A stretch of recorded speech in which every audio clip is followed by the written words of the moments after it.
Friends, இன்றைக்கி வந்து ஒரு ஆர்டர் தான் வந்திருக்கு. அது என்னென்னா ஆலோவேரா ஜெல் தான் கேட்டிருந்தாங்க. அதனால அந்த ஒரு ஆர்டருக்காக வேண்டி நான் இன்றைக்கி ஆலோவேரா நம்ம மொட்டை மாடியிலேருந்து கட் பண்ணிவிட்டு வந்து அதில் இருக்கிற அதை வந்து ஒரு 1 ஹவர் 2 ஹவர்ஸ் அப்படி விட்டுறணும். அதில் இருக்கிற அந்த ஜெல்லெல்லாம் எல்லோ கலரில் வரும். அதெல்லாம் போனதுக்கப்புறம் தான் நல்லா கட் பண்ணி எடுக்கணும். இப்போ அதில் இருக்கிற பல்பெல்லாம் நான் எடுத்துட்றேன். இப்போ ஒரு 7-8 தண்ணி நல்லா வாஷ் பண்ணிக்கோங்க. ஏன்னா வலுவலுன்னு வந்துகிட்டே இருக்கும் அந்த பிஷன் மாதிரி. அதெல்லாம் போகிற வரைக்கும் நல்லா வாஷ் பண்ணி எடுத்துக்கோங்க. இப்போ வந்து ஒரு ஒயிட் க்ளீன் கிளாத்தில் வந்து இதை நல்லா பிழிஞ்சு அந்த ஜூஸ் எல்லாத்தையும் எடுத்துக்கலாம். நமக்கு வந்து இவ்வளோ ஜூஸ் கிடச்சிருக்கு. இதை வந்து டபுள் பாய்லர் மெத்தடில் நம்ம வந்து பாயில் பண்ணி எடுத்துக்கலாம். நம்ம ஆலோவேரா ஜெல் பண்ண போகிறோம்.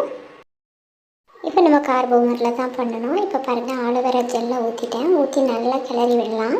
அப்படி நல்லா கெட்டியாகி நல்லா நம்ம கிளியராக வந்துடும் பாருங்கள் ஆலோவேரா ஜெல்லு. இந்த மாதிரி தான் நம்ம ஆலோவேரா ஜெல் பண்ணணும். இப்போ ஃபேஸ்க்கு யூஸ் பண்ணலாம், ஹேருக்கு யூஸ் பண்ணலாம், எல்லாத்துக்கும் யூஸ் பண்ணலாம். இப்போ வந்து கொஞ்சம் கிளிசரின் போட்டு நல்லா மிக்ஸ் பண்ணிவிட்டு இப்போ வந்து ஒரு 6 ஹவர்ஸ் அப்படி ரெஸ்ட்டில் விட்டுருங்க டீ சேர்க்கறதுக்கு முன்னாடி. இப்போ ஒரு 6 ஹவர் விட்டாச்சு. இப்போ டீ சேர்த்ததுக்கு அப்புறமா இன்னும் கொஞ்சம் ஜாஸ்தியாகவே ஆகும்.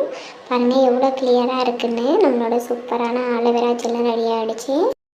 இப்போ பாருங்கள், இப்போ ரெடி ஆகிடுச்சு. இப்போ கண்டெய்னரில் போட போகிறேன். இதை மாதிரி உங்களுக்கு வேணும்னா நம்மளை காண்டாக்ட் பண்ணுங்கள். இந்த சேனலை பார்க்குறீங்க ஆனால் சப்ஸ்கிரைப் பண்ணாமல் பார்க்குறீங்க, மறக்காமல் சப்ஸ்கிரைப் பண்ணிக்கோங்க.